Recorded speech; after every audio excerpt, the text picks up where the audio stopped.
Hello, my name is Emiliana Elsing. This is for my Speech 3 assignment for my Communication 101 class. Here are my note cards.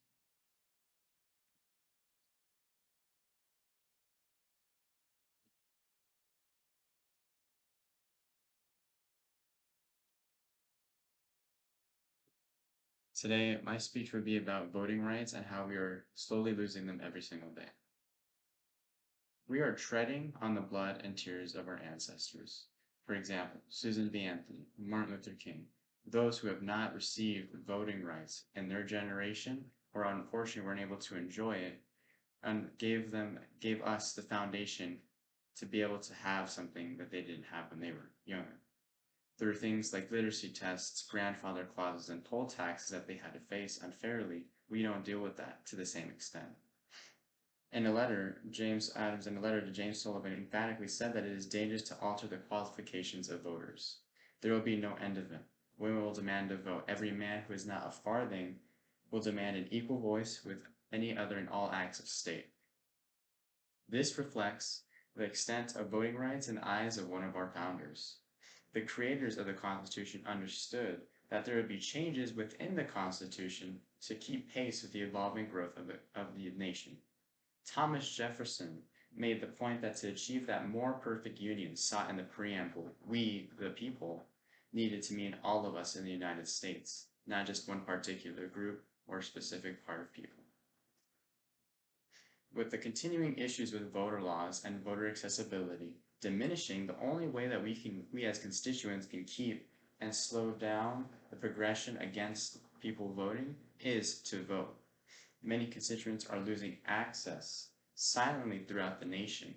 One of these, for example, is felons. Many states are against allowing felons to vote. For example, Alabama and Florida. In my home state of Nevada, Governor Sisolak signed law bill AB 431 to give and grant felons the right to vote. That gave felons 77,000 felons the right to vote. Except this isn't the same in other states. For example, in Florida, Floridians need to pay their outstanding fines and fees before they even receive their right to vote. Keep in mind, could be considered a poll tax. Those who've been in jail and already paid with their time are unfortunately now having to pay with money that they cannot even afford. They don't have a job, and since they already have such a difficult time finding a job because of their criminal record, they won't ever be able to have the time to vote. According to the New York Times, 5.5 million voting age citizens were disenfranchised because of their criminal records, up by 9% from 2004. Also from the New York Times, almost 7.7% of blacks of voting age are disenfranchised because of their criminal records, compared with less than 2% for non-blacks. This shows that there is a minority group being targeted here, that they represent a certain source of votes, and knocking those votes out, where they won't be able to go and vote or represent their voice, will put them in silence. And because of this, this will put them in the minority versus majority, where now they won't be able to express the right to vote, which will affect millions of others across the nation and even in their own states. Let me paint a picture. Let me paint a picture for you. Imagine if you or a loved one committed a felony. Let's say, for example, a felony DUI of driving under the influence, which is considered a felony in many states.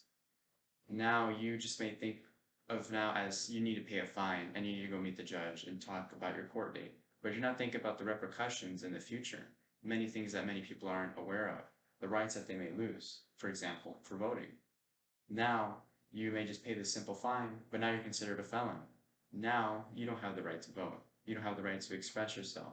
You don't have the right to be able to say what you believe is just or unjust. And now you're in the shadows, unable to voice your concerns, but you're being taxed. This is considered just taxation without representation.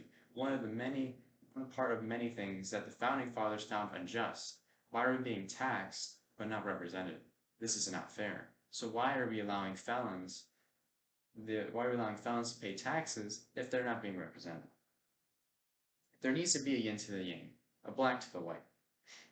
We need to understand the ramifications of these problems. that can happen. We need to understand that there's two options to this, because now, since they're being silenced, how are else felons going to be communicating? They can either communicate peacefully through peaceful protests like Martin Luther King March on Washington, or there could be the second option, and it's one that we saw just recently this year through January 6th on the riots on the Capitol.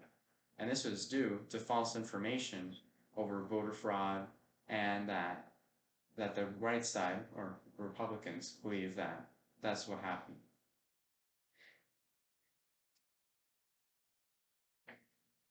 We need to understand the majority versus minority, and understand that now, since we're limiting people to such an extent that they will not be able to go and vote, or able to vote in their future depending on where they live or the amount of money that they have. This is why it's so important to vote and to understand the legislators that we're putting in, the senators and representatives, vice presidents and presidents. Regardless of who it is on the stature of power, it is important because it all is a domino effect from the bottom to the top, because this is starting from the states. This can be fixed through things like Supreme Court cases and amendments. For example, Baker v. Carr brought justice to the people, and it established the one vote, one man, one vote principle. For example, the 15th Amendment guaranteed voting rights and that they could not be abridged based on race or previous condition of servitude. But that did not stop any representatives to go and bring in poll taxes, literacy tests, or grandfather clauses to restrict Black people from voting. The 19th Amendment gave suffrage to women, and the 14th Amendment also didn't expand suffrage to women either, only the 19th. The 23rd gave voting rights to Washington, D.C. because they weren't considered to be a state, but instead a capital. And the 26th lowered the voting age to 18. Now let me paint another picture for you. Right now, we can go and vote, but if we're in an urban area, it may take hours for people to vote. If we're going to a rural area or more suburban area with more funding, the wait times may be 5 to 15 minutes. With this, we're pushing people to not go and vote. We're making them think about this as a very long, unsatisfying process to voice their concerns. Why is it worth it? You're just wasting my time. I need to drive. I wait in a long line in the very hot heat.